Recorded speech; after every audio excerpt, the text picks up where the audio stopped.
내 행동에서 이것이 내조라고 자각해 본 적은 한 번도 없어요.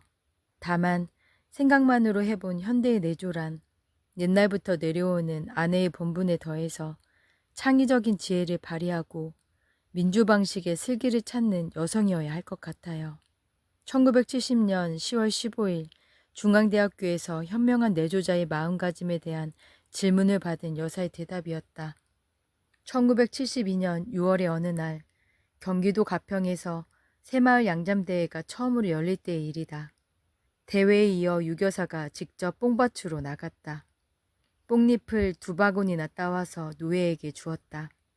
어렸을 때 뽕잎을 따던 기억이 되살아나게 되어 입이 새까맣도록 오디를 먹었는걸요. 그런데 요즘은 농약을 살포하니까 약 묻은 뽕잎을 누에에게 먹여도 자라는데 지장이 없을까요? 이런 이야기를 들려주며 일손을 부지런히 놀렸다. 일하는 모습이 익숙하고 격에 어울렸다.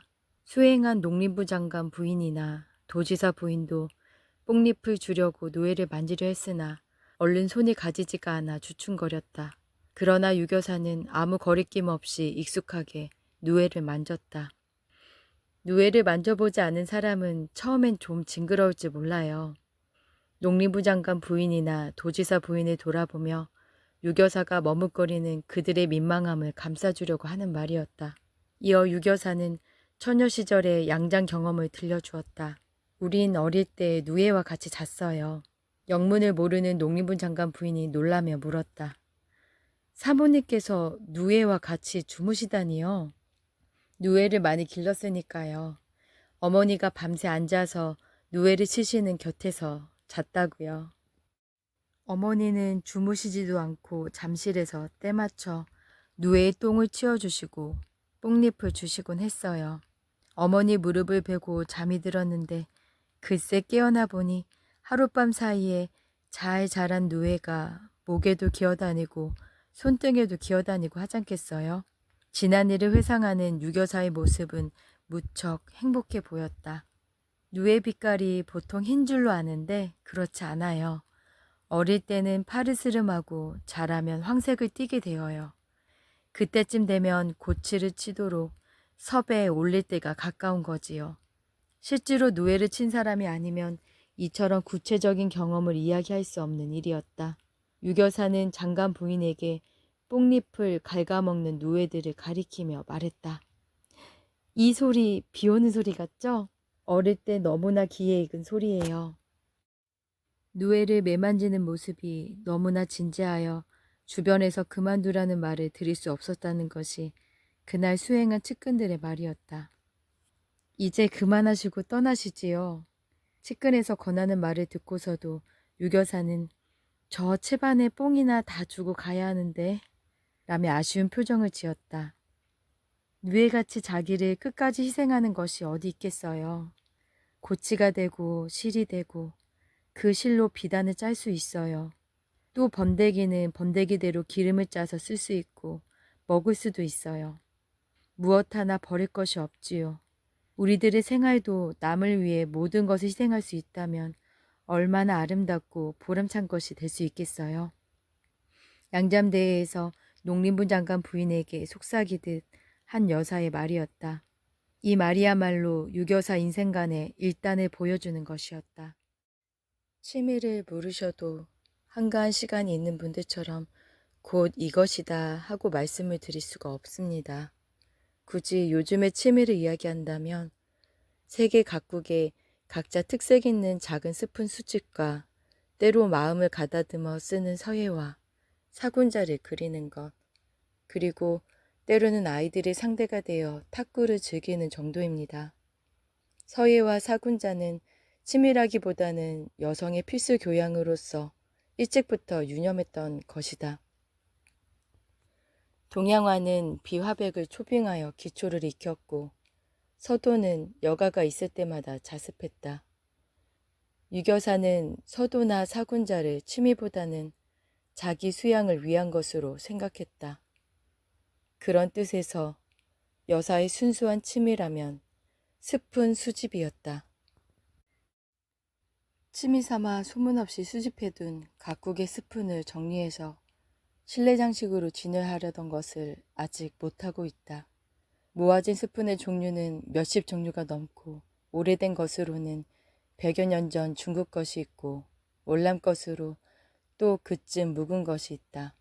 외국에 다녀오는 기회가 덜어 있지만 상점에서 물건 사는 일은 아예 잃지 안 하기로 정한 일이라 스스로 사 모으는 일조차 자유롭지 못한 소문 안 난 수집 취미지만 스푼마다 지닌 개성이 즐거워 몇 해 동안 착실히 지녀온 취미생활이다. 어느 주간지 여기자의 방문기에 나오는 대목이다. 소문 없이 시작한 스푼 수집이 차차로 깊은 매력을 느끼게 되고 흥미를 돋우어 주게 되었다. 해외여행에서 돌아오는 친지들이 가끔 선물로 가져왔다. 스푼을 선물로 수납하게 됨은 과한 경제적인 부담을 주지 않는다는 것이 첫째 이유였다. 비싼 것이라 하더라도 불과 1달러에서 2달러에 불과했다. 우리 돈으로 환산하여 1,000원 미만. 그 정도의 선물이라면 가벼운 기분으로 줄 수도 있고 또 받을 수도 있는 일이다. 스푼의 수가 늘어났다. 수가 늘어나는 만큼 다양해지고 나라마다의 문화적인 특색이나 민속적인 향취 같은 것이 그 작은 스푼에 두드러지게 나타났다. 유 여사는 모아둔 스푼을 외빈들의 접대용으로 활용했다. 어느 날 아프리카에 있는 조그만 나라의 기빈이 예방한 일이 있었다. 차가 나오자 그녀는 자기 나라의 문양이 아로 새겨진 스푼을 발견하고 사뭇 놀라는 표정으로 반문했다. 이 스푼 우리나라 것 아니에요? 그녀는 그것을 어떻게 구했느냐며 한국의 대통령 영부인이 아프리카에 대한 관심이 이렇게 크리라고는 몰랐다면서 자목 감격적인 어조였다. 이렇게 시작한 그날의 적견 분위기가 얼마나 화기애애했을까 하는 것은 쉽사리 상상할 수 있는 일이다. 그러나 이것은 어디까지나 수집한 것을 활용하려는 데 불과하고 유교사의 스푼 수집 취미는 그 이상의 의의를 간직하고 있었던 것이다. 수집한 많은 스푼들을 국적을 따져가며 분류하여 닦고 간수하는 일에 큰 즐거움과 위안을 가졌던 것이다. 스푼 중에는 국적 불명의 것도 있었다. 어느 나라의 스푼인지 알 수 없었다. 어중간한 것을 싫어하는 철저한 성미가 이 스푼의 국적 분류에서도 그대로 나타났다. 보존되어 있는 스푼들의 문양을 하나하나 세밀하게 검토하여 드디어 국적을 알아내고야 말았다. 밤중에 여사 적견실에 불이 밝혀져 있는 일이 있었다. 웬일일까 하고 측근 한 사람이 무심하게 방안을 기웃거리자 스푼을 진열한 장 앞에 유교사가 혼자 앉아 스푼을 닦고 있었다. 정적에 잠겨있는 조용한 시간. 접견실에 불을 밝혀두고 혼자 스푼을 닦는 유교사의 모습이 진지하고 심각하여 전혀 다른 분 같은 인상을 주었던 것이다. 유교사의 학창시절의 예술적인 취미는 서예나 수혜였다. 그러나 유교사는 그것을 자기 심화를 위한 인격의 도야와 수양으로 생각했던 것이다. 유교사는 수틀 앞에 앉기 전에 손을 씻고 온 매무새를 여미는 버릇이 있었다. 작은 아씨, 또 손 씻으세요? 술을 놓으려고 손을 씻기 위해 부엌이나 우물가로 나가면 하인들이 웃으며 묻곤 했다. 때로는 술을 놓다가도 잡념이 생기고 집중되지 않거나 놓게 되는 수가 뜻대로 되지 않을 때 유교사는 손을 씻었다. 유교사가 하나의 작품을 완성하려면 한 해쯤 걸리는 경우도 있었다고 한다. 한 땀 한 땀에 정성을 다했다는 증거이다. 더구나 거의 완성된 작품이라도 마음에 들지 않으면 여지없이 버렸다고 한다. 언니, 그처럼 애쓴 것 아깝잖아. 동생이 곁에서 말하면 웃으면서 대답했다. 못 쓰는 작품 뭐가 아까워. 이렇게 해서 공들여 완성한 작품 중에 하나가 부엉이였다. 2마리의 부엉이가 나뭇가지에 나란히 앉아있는 것으로 이 작품을 유교사는 가장 아끼고 자랑스럽게 여겼다.